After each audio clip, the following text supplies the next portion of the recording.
എറണാകുളത്തേക്ക് വന്നാൽ Ernakulam government medical കോളേജിൽ ആവശ്യത്തിന് സർജൻമാരില്ല. ന്യൂറോളജി, യൂറോളജി വിഭാഗങ്ങളിൽ ഒരാൾ പോലുമില്ല. പീഡിയാട്രിക് വിഭാഗത്തിൽ ആഴ്ചയിൽ ഒരു ദിവസം മാത്രമാണ് സർജന്റെ സേവനം. സ്പെഷ്യാലിറ്റി വിഭാഗത്തിലും ആവശ്യത്തിന് ഡോക്ടർമാരില്ല. അർജുൻ മട്ടന്നൂർ ചേരുന്നു. അർജുൻ, പ്രധാനപ്പെട്ട ഡിപ്പാർട്ട്മെന്റുകളിലൊക്കെയാണ് ഈ ഡോക്ടർമാരില്ലാത്തത്. ഇത് എപ്പോൾ തുടങ്ങിയ പ്രതിസന്ധിയാണ്? ഇതിന് പരിഹാരമാകുമെന്ന് പ്രതീക്ഷിക്കാമോ?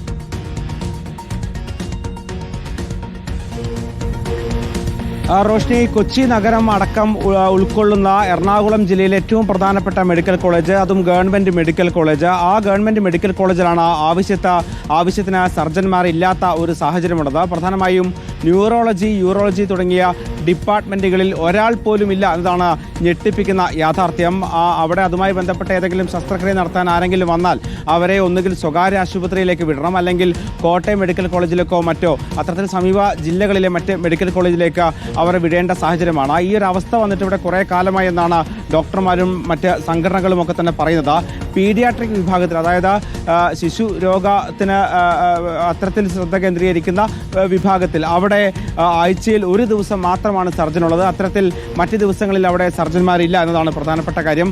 സ്പെഷ്യാലിറ്റി വിഭാഗത്തിനും ആവശ്യത്തിന് ഡോക്ടർമാരില്ല. അവിടെ സ്പെഷ്യാലിറ്റി വിഭാഗത്തിന് വേണ്ടി പ്രത്യേകം കെട്ടിടം നിർമ്മിച്ച് ഏതാണ്ട് പണി പൂർത്തിയായിട്ടുണ്ട്. അവിടെ വലിയൊരു കെട്ടിടം ഉദ്ഘാടനത്തിന് ഒരുങ്ങിയിട്ടുണ്ട്. പല ഡിപ്പാർട്ട്മെന്റുകളും ആരംഭിച്ചിട്ടുണ്ട്. പക്ഷേ പേരിന് മാത്രമാണ്. അവിടെ ഓരോ ഡിപ്പാർട്ട്മെന്റിലും ഒരു ഡോക്ടർ മാത്രമാണുള്ളത്. അതിനപ്പുറത്തേക്കുള്ള സൗകര്യങ്ങളില്ല എന്നതാണ് ഈ സംഘടനകളൊക്കെ തന്നെ പറയുന്നത്. മാത്രവുമല്ല, ഈ കൂടുതൽ മെഡിക്കൽ കോളേജുകൾ വന്നപ്പോൾ, പ്രത്യേകിച്ച് ഇടുക്കിയിലടക്കം മെഡിക്കൽ കോളേജുകൾ വന്നപ്പോൾ പുതിയ തസ്തികകൾ ഉണ്ടാക്കിയിട്ടില്ല. പകരം എറണാകുളം മെഡിക്കൽ കോളേജിൽ നിന്നും മറ്റും ഉള്ള ഡോക്ടർമാരെയും സർജന്മാരെയും ഒക്കെ തന്നെ മറ്റ് ആശുപത്രികളിലേക്ക് മാറ്റുകയാണ് ചെയ്തത്. അതും വലിയ പ്രതിസന്ധി ഉണ്ടാക്കുന്നുണ്ട് എന്നാണ് ഈ ഡോക്ടർമാരുടെ സംഘടനകളും മറ്റും പറയുന്നത്.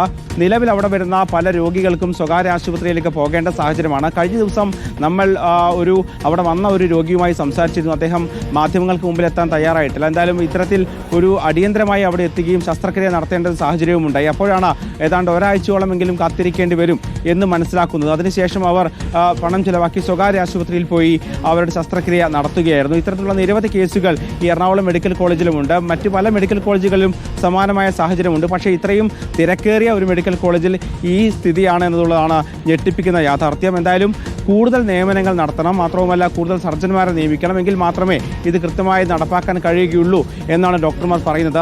അവർ പറയുന്നത് ഇപ്പോൾ അവർക്ക് ചെയ്യാൻ കഴിയുന്നതിൻ്റെ പരമാവധി സർജറികൾ ചെയ്യുന്നുണ്ട്. അത് രാത്രിയും പകലും എന്നോണം ചെയ്യുന്നുണ്ട്.